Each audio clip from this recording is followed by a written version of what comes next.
ပင်လယ်အောက်ဥမင်လန်ကောင်းတွေကိုဘလူတီဆော့တလဲဆိုတာကျွန်တော်အမြဲတမ်းသိကျင်ခဲ့တာပါပင်လယ်ရေတွေကိုအကုန်စုထုတ်ပေးရတာလားကျွန်တော်လေ့လာကြည့်တော့မှအမှန်တရားကကျွန်တော်ထင်ထားတာထက်အစံပေါင်းများစွာပိုပြီးအံ့ဩဖို့ကောင်းနေပါတယ်ပင်လယ်ရေဟာမနာတန်လိုင်းပုံနေတာကြောင့်ဓာတ်ရိုက်တူးမယ်ဆိုရင်အောက်ခြေမြေသားတွေပြိုကျနေပါတယ်တီဆော့ပြီးထွားရင်တောင်ဥမင်လေရေမဝင်အောင်ဘလို့လက်မလဲဆိုတာကတကယ်ပြဿနာကြီးပါဒါကြောင့်လက်ရှိမှာပင်လယ်အောက်ဥမင်ဆောက်ဖို့အဓိကနီလန်2မျိုးရှိပါတယ်အဲ့ဒါတွေကတော့နစ်မြုပ်ပြနီလန်နဲ့ဒိုင်းကာနီလန်တို့ပဲထည့်ပါတယ်ပထမဆုံးနစ်မြုပ်ပြနီလန်ကိုကြည့်ရအောင်ဒီနီလန်ရဲ့ပထမအဆင့်ကကုန်းပေါ်မှာစတင်တာပါအင်ဂျင်နီယာတွေကကုန်းပေါ်မှာတန်ကိုကွန်ကရစ်ပြွန်အကြီးကြီးတွေကိုအပိုင်းလိုက်အရင်သွန်းလုပ်ပါတယ်ပြွန်တွေထဲမှာကားလမ်းတွေလေဝင်လီထွက်စနစ်နဲ့အရေးပေါ်ထွက်ပေါက်တွေကိုကြိုတင်ထည့်သွင်းထားပါတယ်ပြွန်တစ်ပိုင်းဟာအရှည်မီတာ180ခန့်ရှိပြီးအလေးချိန်တန်ချိန်8000ခန့်လေးပါတယ်တန်8000ဆိုတာလေရင်တင်သီးမောအလက်စာတစ်စီးတောင်ပိုလေးတဲ့သဘောပါဒီပြွန်ဒီပြီးသွားရင်တွဲစေးသီးမောတွေနဲ့သတ်မှတ်ထားတဲ့ပင်လယ်ပင်စီဆွဲယူသွားပါတယ်အဲ့ဒီနောက်ပင်လယ်ကျမ်းမြင့်ထစ်ကိုနစ်မြုပ်ပြီးတစ်ခုနဲ့တစ်ခုဆက်လိုက်တာနဲ့ဥမင်လွန်ခေါက်တစ်ခုဖြစ်လာပါတယ်ပင်လယ်ရေမုန်ညင်အောင်ပြွန်တစ်ခုချင်းစီရဲ့အစုံမှာထူထဲတဲ့ယာဘာဘတ်စကတ်တွေတတ်ထားပါတယ်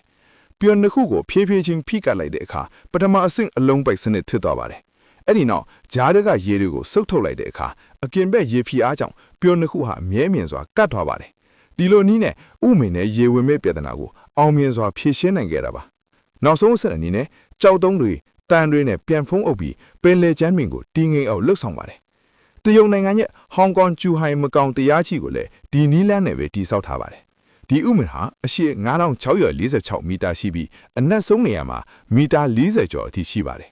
နောက်ထပ်နီးလန်းတစ်ခုကတော့ဒိုင်းကာနီးလန်းပါဒါဟာအမြင့်ဆုံးနီးလန်းပါဒီအတွက်ဒိုင်းကာဆက်အကြီးကြီးတွေကိုအသုံးပြုရပါတယ်ဒီဆက်ဟာမြေတူးနေရင်နဲ့တပြိုင်တည်းထဲမှာပဲဥမင်နီလန်းတွေကိုအလိုလျောက်တတ်ဆင်သွားတာပါဆက်ရဲ့အရှိဘက်ကဓာဝိုင်းကြီးတွေကကြောက်လွန်တွေကိုကြိတ်ချယ်ပြနိုင်တဲ့သူ့ရဲ့သွားတွေပါပဲတူးထုတ်လိုက်တဲ့မြေစာတွေကိုတော့ဆက်အတွင်းကပိုက်လိုင်းတွေနဲ့အလိုလျောက်အပြင်ကိုထုတ်ပေးပါတယ်တူးနေရင်လည်းပဲဆက်လက်တံတွေကကွန်ကရစ်ချက်တွေကိုနေရန်မှာကတ်သွားတာကြောင့်ဥမင်ကအပီးစီးဖွင့်နေပြီပါပဲအခုတိဆောက်ဆရာဂျင်းထန်ပင်လဲအောင်ဥမင်ဟာဒီနီးလိုင်းရဲ့စံပြားတစ်ခုပါဒီဥမင်ဟာစုစုပေါင်း16.6 မီတာရှည်လျားကြပြီးအနက်ဆုံးမီတာ88အထိရှိပါတယ်နိုင်ငံခြားပညာရှင်တွေကဒီလောက်ဝေးတဲ့ပင်လက်အောက်မှာဥမင်ဖောက်တာဟာမခက်နိုင်ဘူးလို့လောင်ခဲ့ပါတယ်ရေဖီယားဟာလူတယောက်ရဲ့လဝထဲမှာအလေးချိန်တင်ထားသလိုအရန်ပြင်းထန်လို့ပါ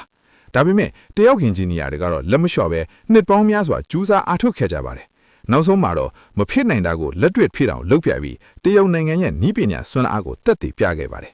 အဆုံးထိကြည့်ပြီးတော့ကျေးဇူးတင်ပါတယ်